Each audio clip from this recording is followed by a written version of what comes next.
আল্লাহ রাব্বুল আলামিন বলেন, وَسَارِعُوا إِلَى مَغْفِرَةٍ مِّن رَّبِّكُمْ وَجَنَّةٍ عَرْضُهَا السَّمَاوَاتِ وَالْأَرْضُ أُعِدَّتْ لِلْمُتَّقِينَ। তুমি তোমার রবের মাগফিরাতের দিকে দৌড়াও, জান্নাতের দিকে দৌড়াও, অলসতা করো না, বক্র কোনো পথে যেও না, সেই পথটাই নিয়ে নাও। সবাই বলুন, ইহদিনাস সিরাতাল মুস্তাকিম সিরাতাল্লাযীনা আন'আমতা আলাইহিম গায়রিল মাগদুবি আলাইহিম ওয়ালাদ-দাল্লিন।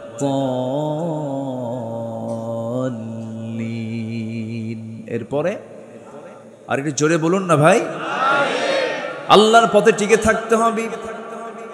ঈমান টানা সহজ, কিন্তু ঈমানের উপরে টিকে থাকাটা কঠিন। নবীর হাতে বায়াত নিয়ে দিন গ্রহণ করে বেঈমান হয়ে মারা গেছে এমন রেকর্ড আছে না নাই? নবীর চেহারা দেখে, নবীর বয়ান শুনে, নবীর হাতে হাত রেখে ঈমান গ্রহণ করার পরে আবিসিনিয়াতে হিজরত করে পর্যন্ত চলে গেছে, সেখানে খ্রিস্টান হয়ে দুনিয়া থেকে বিদায় নিয়েছে। এই জন্য আমার বন্ধুগণ, আল্লাহ রাব্বুল আলামিন সেই জন্য সুন্দর করে এক জায়গায় বলছেন, ইন্নাল্লাযীনা ক্বালু রাব্বুনাল্লাহু সুম্মা ইসতাকামু তাতানাসসালু আলাইহিমুল মালায়েকা আল্লা তাখাফু ওয়া লা তাহজানু ওয়া আবশিরু বিল জান্নাতিল্লাতী কুনতুম তুআদুন। জোরে বলুন আল্লাহু আকবার। যারা ঈমান আনবে এবং তার উপরে টিকে থাকবে তাদের জন্যই তো জান্নাত। টিকে থাকতে হবে, শেষ নিঃশ্বাস পর্যন্ত বলতে হবে আমার রবকে। আসতে বলবেন, আমার রবকে। আল্লাহ আমার রব। টিকে থাকতে হবে। ঈমান টানা যায়, কিন্তু ঈমান আনার পরে হাজারো বাধা আপনার সামনে, আপনার জীবনে চলে আসবে। হাজারো ঝামেলা আসুক না কেন, মহামুসিবত আসুক না কেন, সেই সময় প্রকৃত যারা ঈমানদার তাদের জবান থেকে বের হবে কি, ইদা আসাবাতুহুম মুসিবাতুন ক্বালু ইন্না লিল্লাহি ওয়া ইন্না ইলাইহি রাজিউন। জোরে বলুন আল্লাহু আকবার। যখন কোনো বিপদ আসবে ভাবতে হবে আল্লাহর সাহায্য, আল্লাহ পাক আমার প্রতি সাহায্য নাজিল করবেন। আশাদ্দুন নাসি বালাউল আম্বিয়া সুম্মাল আমসাল ফাল আমসাল। এই জগতে আদম থেকে শুরু করে নিয়ে আজ পর্যন্ত যত মানুষ পাঠিয়েছেন এবং পাঠাবেন, এর মধ্যে সবচেয়ে বড় বালা মুসিবত এসেছে হলো নবীদের উপরে, এবং তারপরে যত বালা মুসিবত আসছে আমার আল্লাহর যারা পছন্দের বান্দা তাদের উপরে। তাহলে বালা মুসিবত বিপদ আল্লাহ পাক দেন কি খারাপ ব্যক্তির উপরে বেশি না ভালো বান্দার উপরে বেশি? ভালো বান্দার উপরে বেশি। বিপদ আসবে, মুসিবত আসবে, কিন্তু চ্যালেঞ্জ ধরে রাখতে হবে হলো ঈমানের। ঈমান যেন আমার ছুটে না যায়। ঈমান চলে গেল তো সব চলে গেল। সম্মানিত ভাইয়েরা, আর সেই ঈমানকে ধরে রাখার জন্য যে ইলম দরকার, যে জ্ঞান দরকার, জ্ঞান এটা এমন একটি সম্পদ যে জ্ঞানী হয় শয়তান তাকে ধোঁকা দিতে পারে না। শয়তান তাকে কি করতে পারে না? ধোঁকা দিতে পারে না। শয়তান মূর্খের কাছে গিয়ে যত আরাম পায়, জ্ঞানীর কাছে গিয়ে সেই মজাটা পায় না। এজন্য আল্লাহ তাআলার প্রথম হুকুম কি বলেন তো? পড়ো। বলেন তো কি প্রথম হুকুমটা কি বলেন? পড়ো। ইকরা, পড়ো। কার নামে? আসতে বলবেন না, কার নামে? আল্লাহর নামে পড়ো। আমার দেশে পড়াশোনা যে হচ্ছে না তা না, হচ্ছে। শিক্ষিতের হার বিগত সকল সময়ের চাইতে এখন বেশি না কম? বেশি। আমার দেশে এখন শিক্ষিতের হার অনেক, কিন্তু যে শিক্ষিতরা আমরা দেখতে পাচ্ছি, যে শিক্ষিতদের দেখতে পাচ্ছি। আমার দেশের উন্নয়নে ধরুন শ্রমিকরা দেশটাকে পিছায় দিয়েছে না আগায় দিয়েছে? আগায় দিয়েছে। আমার দেশের কৃষক যারা কৃষি কাজ করেন তারা দেশকে পিছায় দিয়েছে না আগায় দিয়েছে? আগায় দিয়েছে। প্রবাসী, লক্ষ লক্ষ প্রবাসী প্রবাস জীবনে থেকে ওই পাখির মতো ঝুলে ঝুলে কনস্ট্রাকশনের যে কাজগুলো করেন, তারা দেশকে পিছায় দিয়েছেন না আগায় দিয়েছেন? আগায় দিয়েছেন। আচ্ছা বলুন তো, শ্রমিক, এই কৃষক, এই প্রবাসী লোকগুলো কি শিক্ষিত না অশিক্ষিত? অশিক্ষিত। তারা অশিক্ষিত হওয়ার পরও এই শ্রমিক, এই প্রবাসী, এই কৃষক অশিক্ষিত থাকার পরও দেশকে তারা আগায় দিল, দেশের উন্নয়নে বিশাল ভূমিকা পালন করলো। কিন্তু দেশকে পিছায় দিল কারা? বলেন কারা? শিক্ষিতরা। কোন শিক্ষিতরা? যারা কোরআন শিখেছে তারা মনে হয় নাকি? বলেন বলেন তারা? তাহলে শিক্ষা দু প্রকার। দেশকে পিছায় দিয়েছে রুহের শিক্ষায় শিক্ষিত যারা, যে শিক্ষার মধ্যে প্রাণ আছে, ওহির শিক্ষার মধ্যে যে প্রাণটা আছে, এই শিক্ষায় শিক্ষিত লোকগুলো দেশকে পিছায় দেয় নাই। দেশের টাকা লোপাট করে বাইরে পাচার করেছে ওই সমস্ত শিক্ষিতরাই যারা কোরআন ছাড়া জ্ঞান অর্জন করে জাতিকে ঠকিয়ে দিয়েছে। সম্মানিত ভাইয়েরা, আমি বলছি না যে আপনি ইঞ্জিনিয়ার হবেন না, হবেন। আমি বলছি না আপনি ডাক্তার হবেন না, হবেন। কেন হবেন না? ডাক্তার হবেন, ইঞ্জিনিয়ার হবেন। কিন্তু সব জ্ঞান অর্জন আপনি করতে পারবেন, আপত্তি নেই। কিন্তু সবার ডাক্তার হওয়া ফরজ না, সবার ইঞ্জিনিয়ার হওয়া ফরজ না। কিন্তু সবার জন্য জান্নাত পাওয়ার জন্য কি শেখা ফরজ? বলেন বলেন বলেন, কি শেখা ফরজ? কোরআন শেখা সবার জন্য ফরজ। সম্মানিত ভাইয়েরা, এই জাতিকে কোরআন থেকে মাহরুম রাখা হয়েছে। আমরা এমন একটি শিক্ষানীতি দেখতে চাই। যেহেতু একটা মাদ্রাসার প্রোগ্রামে আসছি, আমি স্পষ্ট ভাষায় জানিয়ে দিতে চাই, আমরা সামনে এমন একটি শিক্ষানীতি দেখতে চাই যে শিক্ষানীতির ভিতরে সকল ফ্যাকাল্টিতে, সকল শিক্ষায়, সকল প্রতিষ্ঠানে সবার আগে এক নম্বর সিলেবাস হবে কোরআন। এটা কি দেখতে চান আপনারা? জাতি তখনই ভালো হবে যখন জাতির হাতে তুলে দেওয়া হবে কি তুলে দেওয়া হবে? কোরআন।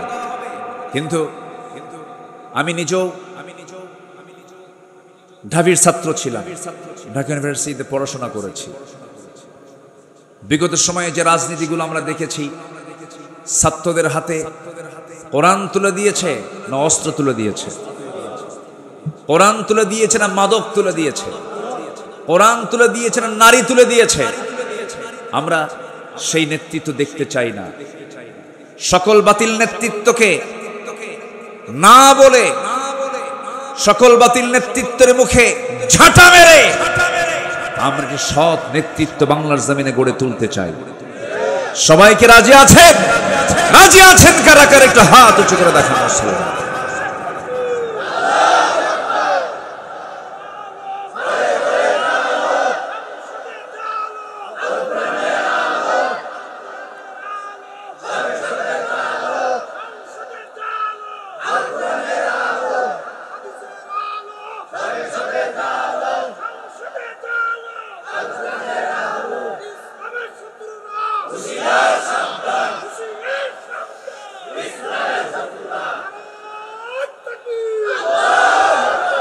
আল্লাহ কবুল করুন, জোরে বলি আমিন।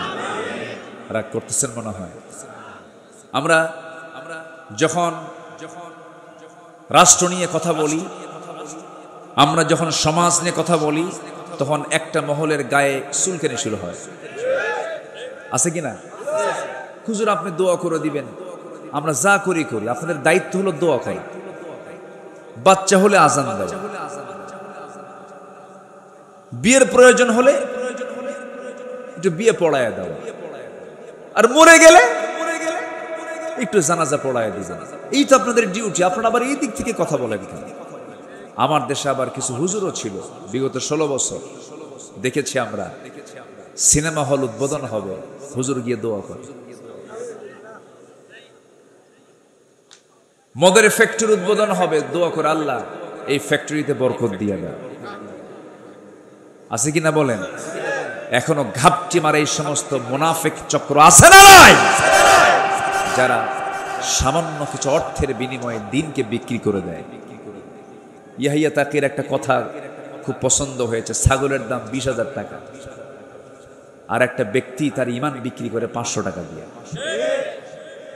সম্মানিত ভাইয়েরা, আমরা নিজের জীবনটাকে সাজাবো কোরআন দিয়ে। জোরে বলি ইনশাআল্লাহ। আমি 8টি পয়েন্টে কথা বলতে চাই, সময় লাগবে, আমাকে সময় দেবেন? আমার আবার তবিয়ত হলো একটু সময় নিয়ে কথা বলা, এটা অভ্যাস। আমি যারা আমার আলোচনা শোনেন, আমি একটু সময় নিয়ে কথা বলি, যে সময় আমাকে দিলে আমি তাহলে কথা বলা শুরু করতে পারি। কারো কোনো আপত্তি নাই তো? হয়তো কষ্ট হচ্ছে আপনাদের, একটু গরম, অসুবিধা হচ্ছে, একটু মনোযোগ দিয়ে শুনবেন। আল্লাহ তুমি শোনার তৌফিক দান করুন। জোরে বলি আল্লাহুম্মা আমিন। কোরআনের আলোকে প্রকৃত মুমিনের আদর্শ চরিত্রের একটা রূপরেখা আমি তুলে ধরতে চাচ্ছি। আমরা আমাদের চরিত্রকে সুন্দর করে সাজাবো হলো কোরআন দিয়ে। জোরে বলি ইনশাআল্লাহ। নাম্বার 1, আমার দিলটা থাকতে হবে সর্বক্ষণ কার ভয়ে ভীত? আসতে বলবেন না, কার ভয়ে ভীত থাকতে হবে? আল্লাহর ভয়। আল্লাহর ভয়ে ভীত হলেই পৃথিবীর কোনো ভয় ওই দিলে স্থান পায় না। আল্লাহর ভয়টা ইস্তেকামাত হলে পরে সেই দিলের মধ্যে কোনোদিন কোনো কপট,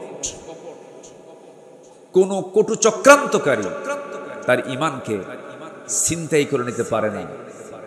সেই হৃদয়ে শয়তান বাসা বাঁধতে পারে না। এজন্য আমাদের দিলে যে ভয়টা, এই ভয়টা জাগ্রত করতে হবে। কার ভয়? আল্লাহর ভয়। খুব কমন একটা আয়াত। আল্লাহ রাব্বুল আলামিন সূরা আনফালের শুরুতে 2 নম্বর আয়াতে সুন্দর করে আল্লাহ রাব্বুল আলামিন বলছেন, যারা পারেন এই আয়াতগুলো সবারই মুখস্থ থাকা দরকার। আল্লাহ রাব্বুল আলামিন সুন্দর করে বলছেন, ইন্নামাল মুমিনুনা আল্লাযীনা ইযা যুকিরাল্লাহু ওয়াজিলাত কুলুবুহুম ওয়া ইযা তুলিয়াত আলাইহিম আয়াতুহু যাদাতুহুম ঈমানাও ওয়া আলা রাব্বিহিম ইয়াতাওয়াক্কালুন। জোরে বলুন আল্লাহু আকবার। মুমিনের 3টা দিক আল্লাহ রাব্বুল আলামিনের জায়গায় তুলে ধরেছেন। নাম্বার 1 হলো আল্লাহর জিকির করা। আল্লাহর জিকির করলে পরে যারা প্রকৃত যারা ঈমানদার, তাদের দিলটা প্রকম্পিত হয়। কার ভয়ে? আসতে বলবেন না, কার ভয়ে? আল্লাহর ভয়ে। নাম্বার 2 হলো ঈমান যদি একটু দুর্বল থেকে থাকে, কোরআনের সুন্দর করে তেলাওয়াতের মধ্য দিয়া, কোরআনটাকে বোঝার মধ্য দিয়া, তিলাওয়াত, কিরাআত, দিরাসাত, তাদাব্বুর সমস্ত হকগুলো আদায় করে যে বান্দা কোরআনের হক আদায় করে কোরআনটা সুন্দর করে বোঝার চেষ্টা করবে, ঈমান যদি দুর্বল থাকে, কোরআন শোনার সঙ্গে সঙ্গে তার ঈমানটা শতগুণে বৃদ্ধি পেয়ে যায়। জোরে বলি সুবহানাল্লাহ। মোবাইলের চার্জ কমে গেছে, চার্জার দিয়ে চার্জ দিতে হয়। ঈমানের চার্জ একটু দুর্বল হয়েছে, চার্জ দিতে হয় কি দিয়া? আসতে বলবেন না, কি দিয়া? যে দলের রাজনীতি কোরআন দিয়ে নয়, সেই দল করা হারাম। আসতে কন কেন? আসতে কন কেন? মুসলমান কখনো জাতীয়তাবাদকে বিশ্বাস করতে পারে না। মুসলমান কখনো সেকুলারিজমকে বিশ্বাস করতে পারে না। মুসলমান কখনো ক্যাপিটালিজমকে বিশ্বাস করতে পারে না। মুসলমান কখনো মানুষের তৈরি করা কোনো ইজমকে, কোনো মতবাদকে তন্ত্র মন্ত্রকে বিশ্বাস করতে পারে না। মুসলমান বিশ্বাস করবে কার দেওয়া বিধানকে? আল্লাহর দেওয়া বিধানকে মুসলমান বিশ্বাস করবে। তাহলে কোরআন তেলাওয়াত করলে পরে, কোরআনটার সঙ্গে সম্পর্ক রাখলে পরে ইমানের চার্জ কমে না বাড়ে? আসতে বলবেন না, কমে না বাড়ে? অতএব যেখানে কোরআন পাবেন, যেখানে কোরআন ওয়ালা পাবেন, সেই জায়গায় আমাদের বৈঠক বেশি হওয়া দরকার, তাদের সঙ্গে যোগ সাজস বেশি রাখা দরকার। যেখানে গেলে বিড়ি পাওয়া যায়, যেখানে গেলে পরে ইয়াবার ট্যাবলেট পাওয়া যায়, যেখানে গেলে পরে অস্ত্র পাওয়া যায়, যেখানে গেলে পরে চাঁদার ভাগ পাওয়া যায়, যেখানে গেলে পরে নারী পাওয়া যায়, ওই সমস্ত জায়গাকে আমাদের মাইনাস করতে হবে। ঠিক কিনা বলেন? এমন জায়গা আছে না নাই আমার দেশে? আসতে বলবেন না, আছে না নাই? সম্মানিত ভাইয়েরা, তাহলে ঈমান বৃদ্ধির জন্য মাধ্যম হলো এই কিতাবের সঙ্গে সম্পর্ক রাখা। আর জিকির করলে দিলে ভয় সৃষ্টি হয়। কার ভয়? আল্লাহর ভয়। নাম্বার 3 হলো ওই সমস্ত বান্দাগুলো যারা আল্লাহকে ভয় করে, আল্লাহর কালামকে যারা সুন্দর করে তেলাওয়াত করে, ওই সমস্ত বান্দার আরেকটা গুণ হলো ওই সমস্ত বান্দাগুলো জীবনের সকল জায়গায় ভরসা রাখে কার উপরে? আসতে বলবেন না, কার উপরে? আল্লাহর উপরে। আল্লাহ রাব্বুল আলামিন বলেন, ফাইদা আযামতা ফাতাওয়াক্কাল আলাল্লাহ ইন্নাল্লাহা ইউহিব্বুল মুতাওয়াক্কিলিন। যখন তোমরা কোনো সিদ্ধান্তহীনতায় পড়ে যাবে, যখন তোমরা কোনো কঠিন মুসিবতের মধ্যে পড়ে যাবে, সেই সময় তোমরা আমার উপরে ভরসা করবে। আমি আল্লাহ রাব্বুল আলামিন আমার প্রতি ভরসা করনেওয়ালা, আমার প্রতি যারা ভরসা করে আমি তাদেরকে দারুণ ভালোবাসি। জোরে বলি সুবহানাল্লাহ। তাহলে আমাদের ভরসার জায়গা কে? আসতে বলবেন না, কে? জনগণ সকল ক্ষমতার উৎস। ভরসা না এটা? এটা কি ভরসা? ভরসা নয়। সকল ক্ষমতা কার? সকল ক্ষমতার উৎস কে? আল্লাহ। আল্লাহর ভয় থাকতে হবে। সাইয়েদনা ওমর ফারুক রাদিয়াল্লাহু তাআলা আনহু একদিন জাহান্নামের আয়াত শুনতেছিলেন। কিসের আয়াত বলেন তো? জাহান্নাম। এটা কোথায় আছে? বলেন বলেন, জাহান্নামের আয়াত কোথায়? কোরআন। শোনা মাত্রই অস্থিরতা বেড়ে গেল, খুব কাঁদতেছে। কাঁপতে কাঁপতে অঝরে ঝাড়ায় তিনি চোখের পানি ফেলতে লাগলেন। অস্থির চিত্ততা নিয়ে তিনি নিজেকে বলছেন, ওই হাকায়া ওমর আন্না লাকান নাজাহ। ওমর, তোমার জন্য কি নাজাত আছে নাকি? তোমার জন্য কি নাজাত আছে নাকি? চিৎকার করে করে কান্নাকাটি করছেন, চোখের পানি ফেলে ফেলে কাঁদতেছেন। অথচ যে ওমর আল্লাহ রাব্বুল আলামিন দুনিয়ার জিন্দেগিতে জান্নাতের ঘোষণা দিয়েছেন, ওমর জান্নাতি। রাসূল নিজে বলেছেন, ওমর ফিল জান্নাহ, আমার ওমর জান্নাতি। সে ওমর যদি জাহান্নামের আয়াতগুলো শুনতে শুনতে অস্থির হয়ে যান, চোখের পানি ফেলে ফেলে কাঁদেন। এই জীবনের বৃদ্ধির দিকটা আমরা যদি নিজের জীবনে বাস্তবায়ন করতে চাই, জাহান্নামের যে আয়াতগুলো আছে, আয়াতগুলো আমাদের সামনে নিয়ে আসার দরকার আছে না নাই? আছে। আমরা সুন্দর করে কোরআনটা পড়বো। জোরে বলি ইনশাআল্লাহ। কোরআনটা বেশি বেশি পড়বো, বেশি বেশি শুনবো। কোরআন শুনবো বেশি, গান শুনবো।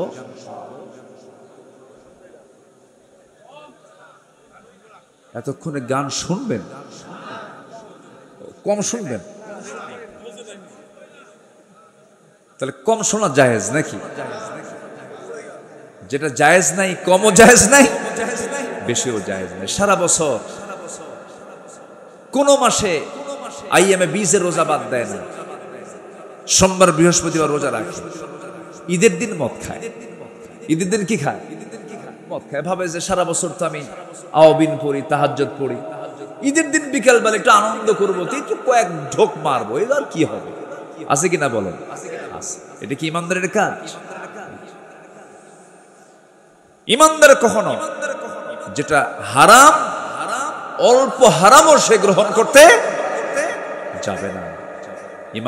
ইমানদার সম্পূর্ণ হারাম জিনিসকে, হারাম খাদ্যকে, হারাম বস্তুকে, হারাম পন্থাকে সে চুল পরিমাণও গ্রহণ করতে পারে না। এটা হচ্ছে একজন আল্লাহর নৈকট্য হাসিলকারী, আল্লাহর স্মরণে যে জাকির হবে, যে জিকির করনেওয়ালা হবে, সে এমন চরিত্রের হবে। আল্লাহ তুমি আমাদের কেমন চরিত্র অর্জন করার তৌফিক দাও, জোরে বলি আমিন। সে আদর্শ চারিত্রিক রূপরেখার 2 নম্বর দিক হচ্ছে আল্লাহ এবং রাসূলের প্রতি নিঃশর্ত আনুগত্য। আমরা যে আনুগত্য করব আল্লাহকে এবং রাসূলকে, কোনো শর্ত দিয়া, আসতে কয়, কোনো শর্ত দিয়া, আর আল্লাহ এবং রাসূল ছাড়া অন্য কারো যখন আমরা আনুগত্য করতে যাব তখন কি দিয়া? শর্ত দিয়া। আমি আপনার আনুগত্য করব ততক্ষণ যতক্ষণ আপনি আল্লাহকে মানবেন, রাসূলকে মানবেন, ততক্ষণ মানব। আপনি আমার ইমাম, আমি ততক্ষণ মানব যতক্ষণ আপনি নামাজটা আপনি আল্লাহর নিয়মে পড়াবেন। রুকু কয়বার করে বলেন? সেজদা কয়বার হয়? 2 বার। রুকু 1 বার। আর ইমাম যদি মনে করে রুকু 1 বার করে লাভ কি, সেজদাও 2 বার দেই, রুকু 2 বার দেব, সওয়াব তো বেশি হবে। আপনি কি পড়বেন নামাজ? এটা কি এই পন্থা কি ইসলাম দিয়েছে? ইসলাম দিয়েছে কয়বার? 1 বার। আমি 2 বার দিতে পারি না। সেজদা দিতে বলেছে কয়বার? 2 বার। 3 বার করতে পারি না। আর যদি কোনো ইমাম 3 বার সেজদা দেয়, 2 বার রুকু করে, বেশি তো করলো, এরপরও মানা যাবে না। তাহলে আমি ওই ইমামকে মানতেছি শর্ত দিয়া, কি দিয়া? যতক্ষণ তুমি আল্লাহ রাসূলকে মানো ততক্ষণ তুমি আমার, আমি তোমাকে আনুগত্য করব, তুমি আমার ইমাম। আল্লাহ নবীর আনুগত্য বাদ দিবা, কল্লা ধরে টেনে মসজিদ থেকে বের করে দেখেন। এটাই হচ্ছে নিঃশর্ত আনুগত্য আর শর্ত আনুগত্য। আপনি আল্লাহর সাথে রাসূলের সাথে তার আপনার যে আনুগত্য হবে, এটা হবে নিঃশর্ত, কোনো শর্ত দেওয়া যাবে না। আল্লাহ যা বলেছেন, কেন বলেছেন, এটা বলা যাবে। রাসূল এটা করতে বলেছেন, কেন বলেছেন, এটা বলা যাবে না। আপনি কেন বলবেন, ঈমান আপনার চলে যাবে। আল্লাহ যা বলেছেন, সামিআনা ওয়া আতাআনা, শুনলাম, সঙ্গে সঙ্গে তা মানব। জোরে বলি ইনশাআল্লাহ। আল্লাহ রাব্বুল আলামিন বলেন, ইয়া আইয়ুহাল্লাযীনা আমানু আতিউল্লাহা ওয়া আতিউর রাসূল ওয়া লা তুবতিলু আ'মালাকুম। আল্লাহ পাক আরেক জায়গায় বলছেন, ইয়া আইয়ুহাল্লাযীনা আমানু আতিউল্লাহা ওয়া আতিউর রাসূলা ওয়া উলিল আমরি মিনকুম ফাইন তানাযা'তুম ফি শাইইন ফারুদ্দুহু ইলাল্লাহি ওয়ার রাসূল। জোরে বলুন আল্লাহু আকবার।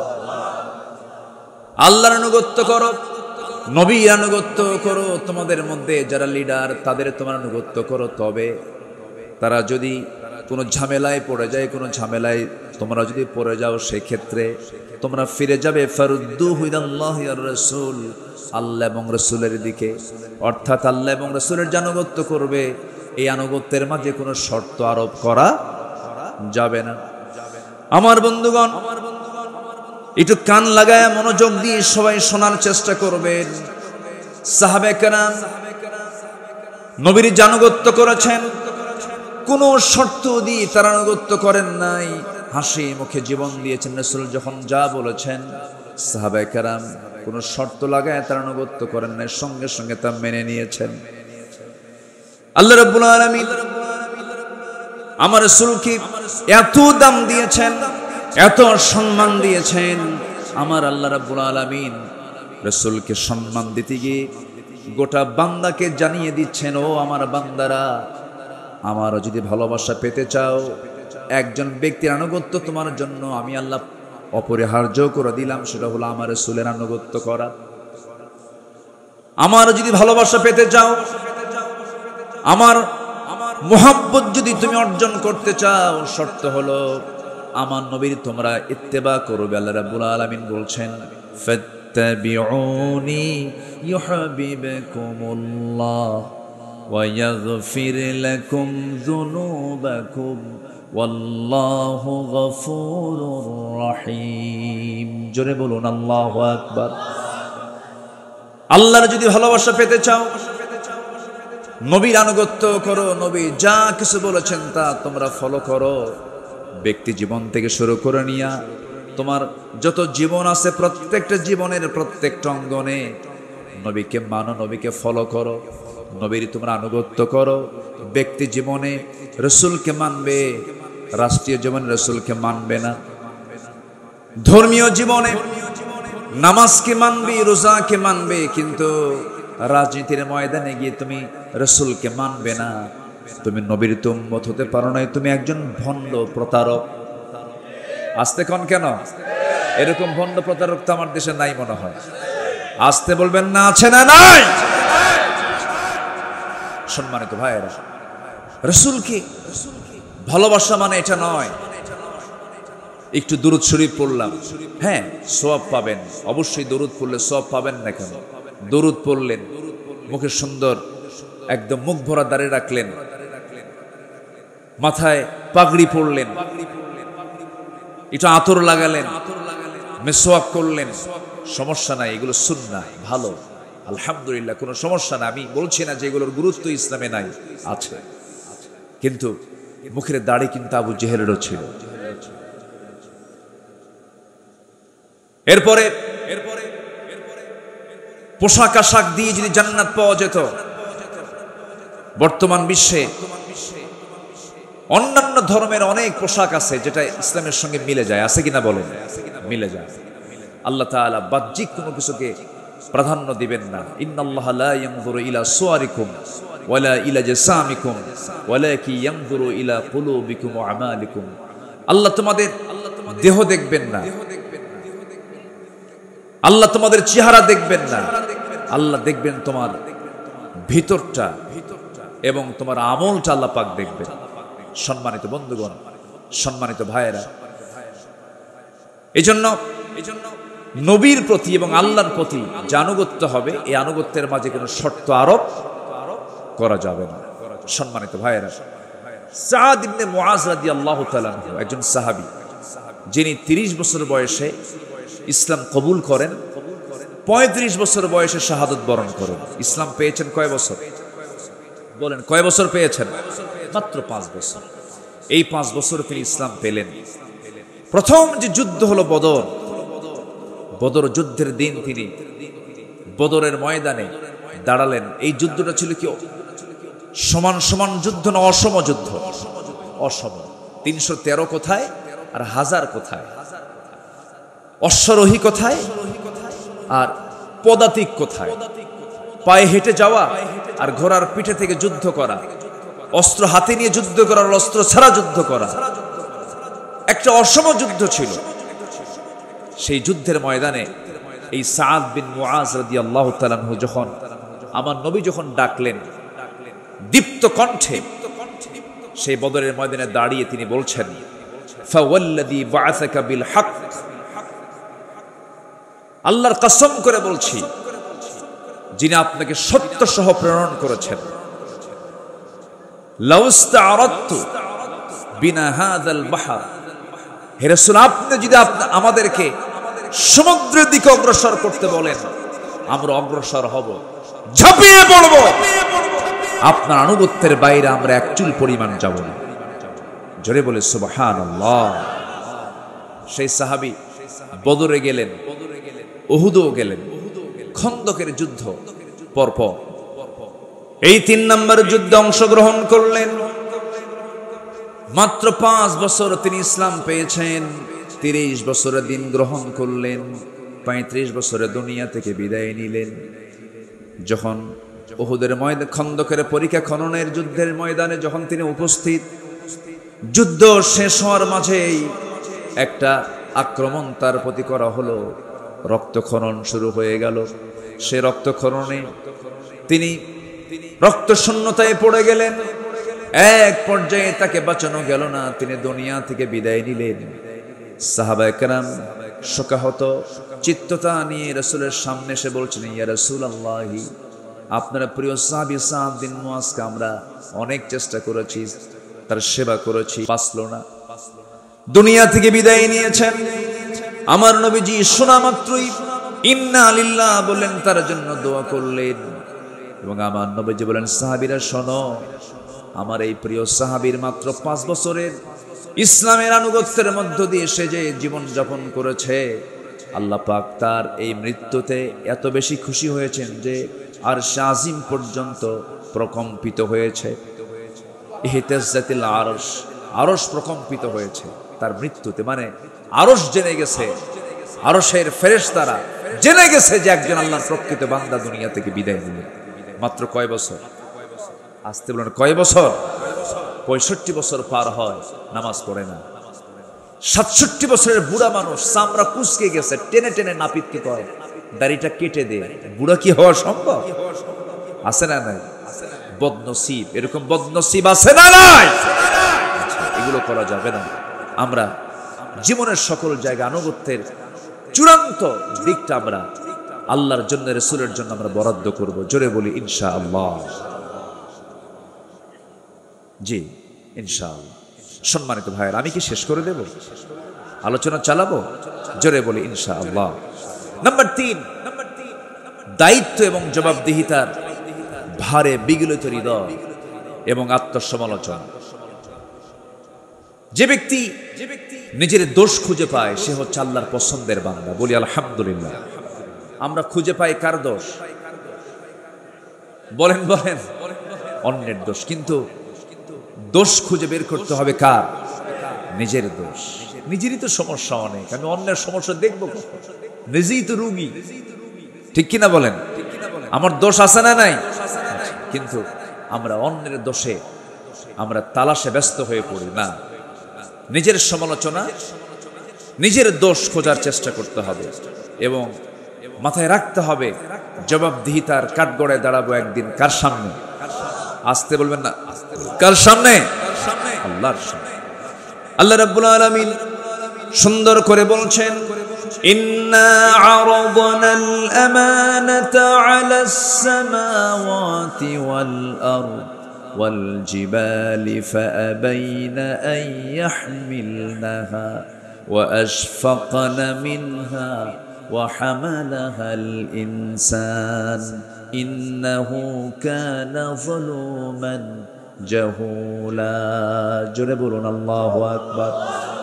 সূরাতুল আহজাব 72 নম্বর আয়াত আল্লাহ রাব্বুল আলামিন বান্দার পরিচয় দিতে নিয়ে তিনি বলছেন, আমি আসমান, জমিন, পর্বতমালার প্রতি আমানত পেশ করেছি, তারা তা বহন করতে অস্বীকার করেছে, ভীত হয়ে পড়েছে, কিন্তু মানুষ সেই আমানতকে বহন করেছে। আমার বন্ধুগণ, মানুষকে আল্লাহ পাক সেই দায়িত্ব দিয়েছেন। একজন খলিফার কথা কিছুক্ষণ আগেও বলেছি। 2 নম্বর খলিফার নাম কি বলেন? বলেন কি? কিসের আয়াত শুনে কেঁদেছেন? মনে আছে আপনাদের? ওমর। আল্লাহু আকবার। কয় নম্বর খলিফা? বহুদিন আগে এক মাহফিলে বললাম, ওমরে ফারুককে চিনেন কে? সামনে থেকে এক ছোট্ট ছেলে দাঁড়ায় বলে, হুজুর আমি চিনি। কে? আমাদের বাড়ির দোতলায় ভাড়া থাকে। আমাদের বাড়ির দোতলায় ভাড়া থাকে। এটা কি সেই ভাড়া থাকে ওমর? কোন ওমর? বলেন বলেন বলেন। কোরআনের ওমর। আল্লাহু আকবার। রাসূল মারা গেছেন, উনি বিশ্বাস করতে পারছিলেন না। কি ভালোবাসা ছিল! আল্লাহু আকবার। আমার নবী ইন্তেকাল করেছেন। ওয়ামা মুহাম্মাদুন ইল্লা রাসূল قد خلت من قبله الرسل। এই আয়াত নাযিল হয়েছে আগে, কিন্তু ওমর ফারুকের কানে যখন সংবাদ একজন দিয়ে দিল, ওমর তুমি কি জানো রাসূল দুনিয়া থেকে বিদায় নিয়েছেন?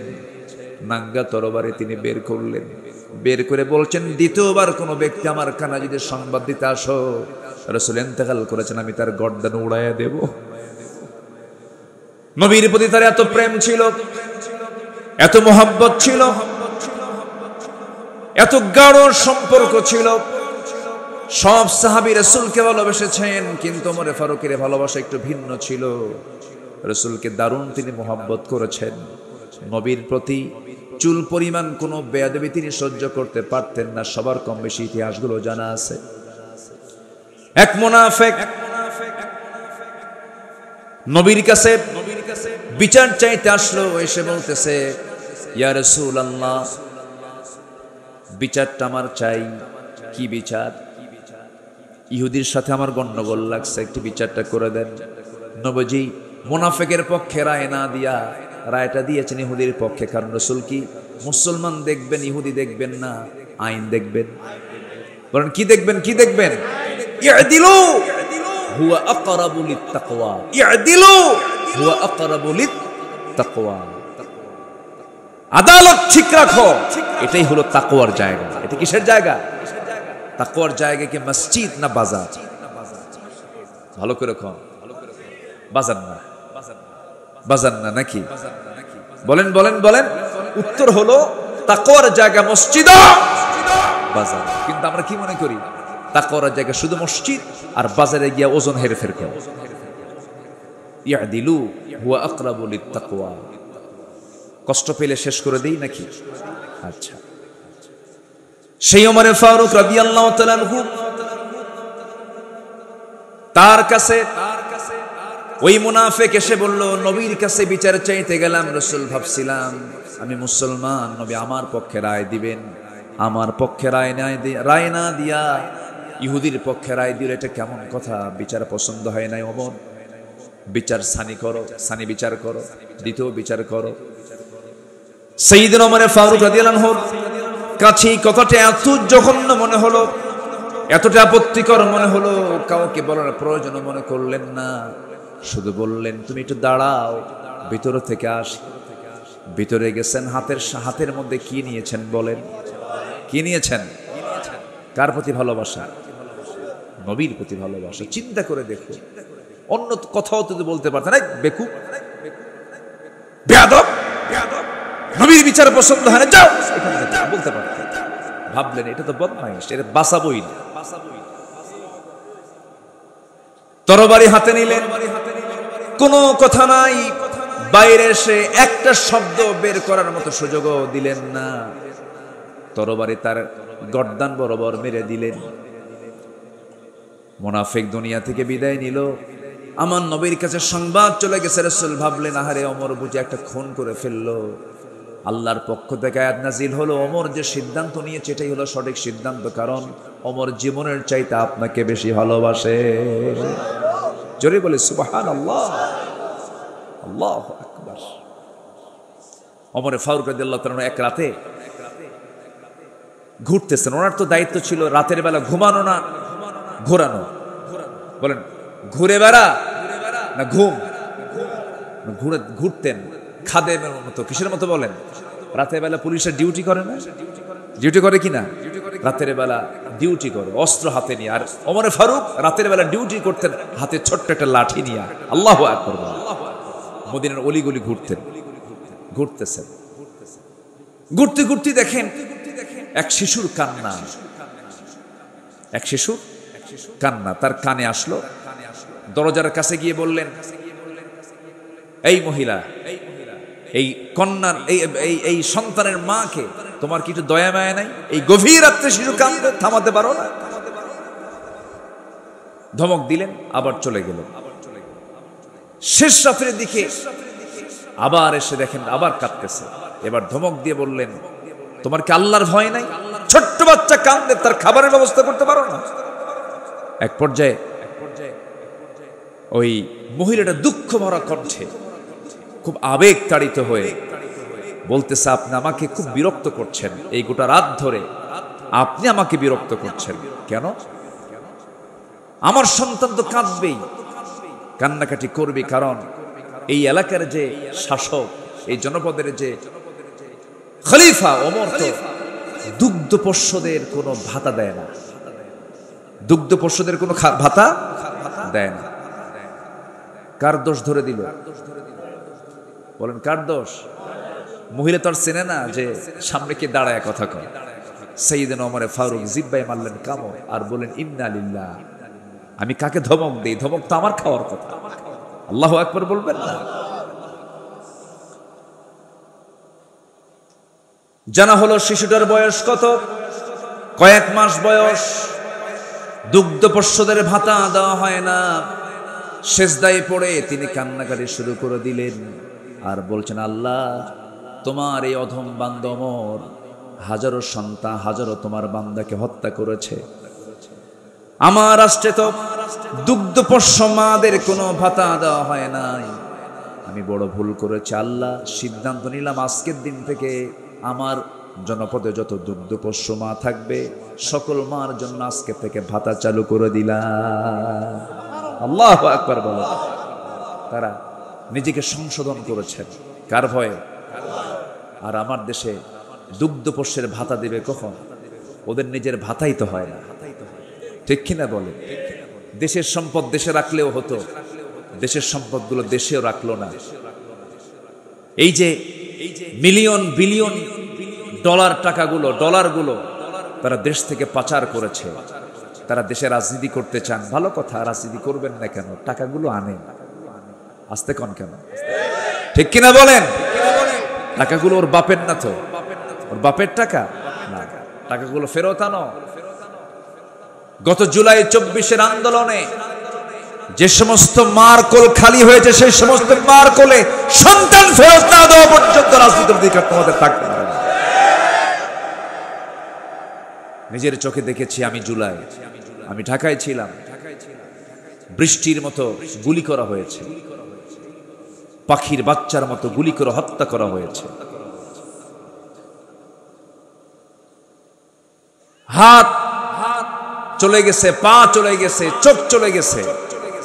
এই জীবনগুলো দিয়েছে যারা, এই জাতির একটা বড় দোষ আছে, ইতিহাস দ্রুত ভুলে যায়।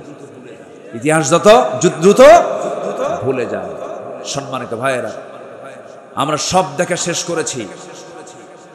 আমরা 16 বছরের শাসন দেখেছি, 25 বছরের শাসন দেখেছি, 9 বছরের শাসন দেখেছি, কেয়ারটেকার গভর্নমেন্ট দেখেছি, সব দেখা শেষ করেছি। আগামীর দেশ আমরা দেখতে চাই কোরআনের দেশ। আগামীর সরকার আমরা দেখতে চাই কোরআনের সরকার। রাজি আছেন কারা কারা? হাত উঁচু করে দেখা।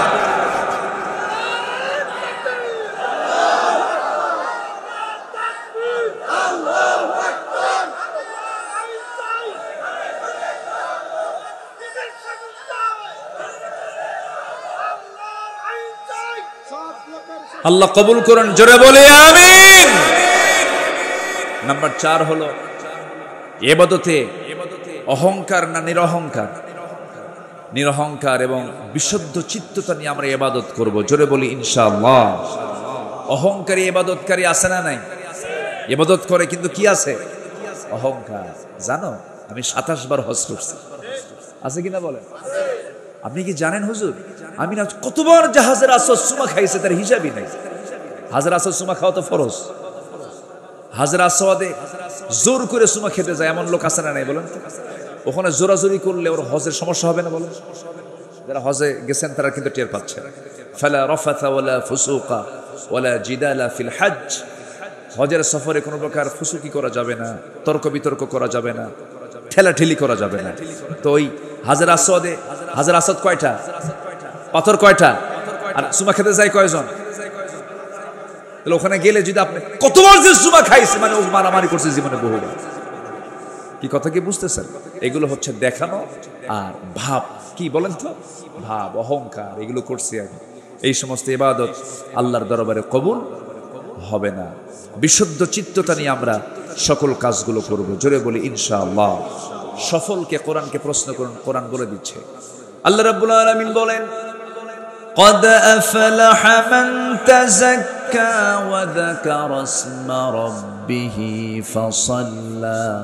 আরেক জায়গায় বলছেন قد أفلح من زكاها وقد خاب من دساها। التقوى ها هنا، التقوى ها هنا। তাকওয়াটা হলো এই জায়গায়, ভিতরের বিষয় এটা। এই জন্য আমরা বিশুদ্ধ চিত্ততা নিয়ে চলবো। আমরা তাজকিয়াতুন নফসকে আমরা মাথায় রাখবো, নফসের শুদ্ধতা নিয়ে আমরা চলবো।